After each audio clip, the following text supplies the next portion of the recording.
नमस्कार, मी प्राध्यापक सुहास पाटील, पक्ष प्रदेशाध्यक्ष रयत क्रांती संघटना।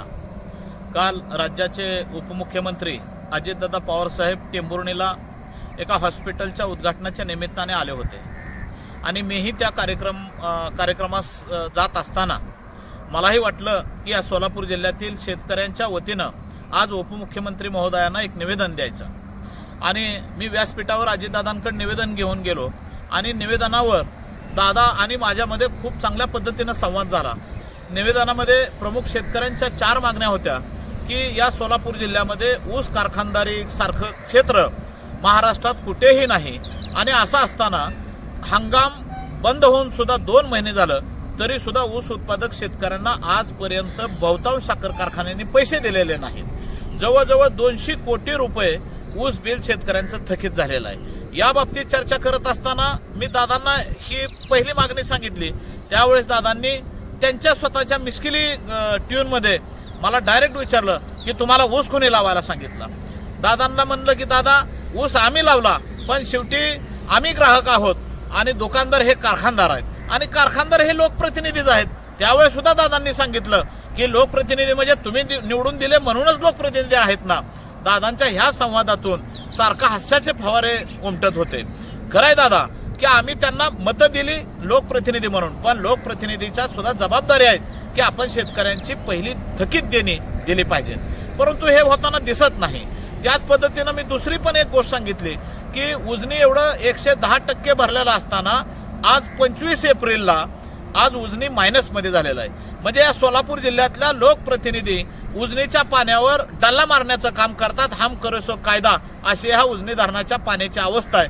त्यामुळे आज शेतकऱ्यांना मागच्या 4 महिन्यापूर्वी उजनी संपूर्ण खच्चून भरलेला असताना सुद्धा आता इथून पुढच्या 1.5 महिन्याच्या कालावधीमध्ये आमच्या सोलापूर जिल्ह्यातली शेतीचं वाळवंट होण्याचे चिन्ह दिसायला लागलेले आहेत। मग याला जबाबदार कोण? यावर सुद्धा दादांनी सांगितलं की अरे लोकप्रतिनिधींनी सुद्धा या सोलापूर जिल्ह्यातील चांगल्या पद्धतीनं काम केलं पाहिजे, पण तसं होताना दिसत नाही। त्यानंतर मी दुसरे शेतकऱ्यांच्या बाबतीतली बाजू मांडली की आज वीज कनेक्शन सगळ्या शेतकऱ्यांचे बंद आहेत। सोलर सिस्टीममुळे नवीन शेतकऱ्यांना वीज पुरवठा केला जात नाही आणि त्या संदर्भात सुद्धा आमच्या वाटाघाटी चालू आहेत आणि त्याच्यावर सुद्धा एक शासन स्तरावरून चांगला निर्णय घेऊ हेही दादांनी सांगितलं।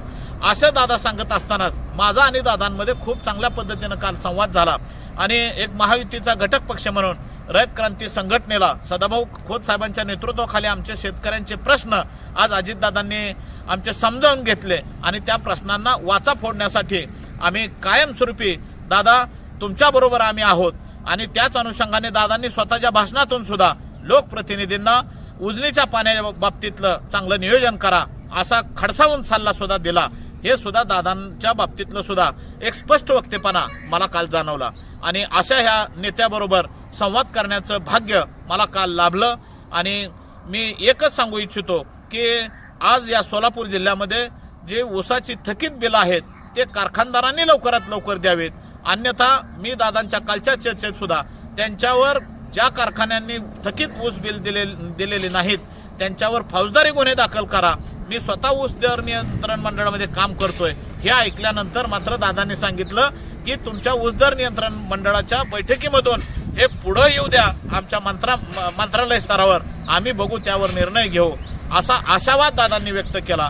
म्हणजे अजितदादा पवारांसारखं एक सृजनशील व्यक्तिमत्व हे शेतकऱ्यांच्या बाजूचं असलेलं काल दिसलं।